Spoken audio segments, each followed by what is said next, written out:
Hiyo tumesema kama Wameru tumekasirika.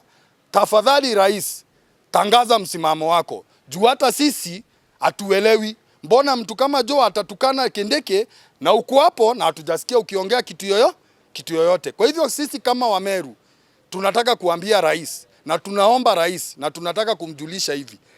Kama akona Kindiki, we can assure him of the support of Merians. All Merians are going to support him. Lakini akiendelea kuguzaguzwa hivyo anaguzaguzwa, hata sisi hatufurahi.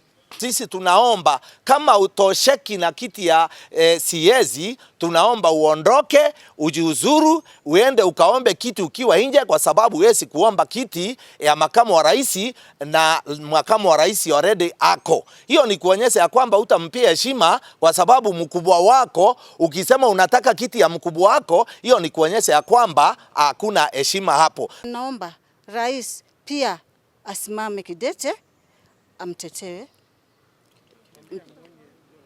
amuonye Joho na amtetee Kindiki kila pahali, kwa sababu Joho amekuja vibaya sana na si vizuri hivyo anafanya. Anafaa kumpa heshima.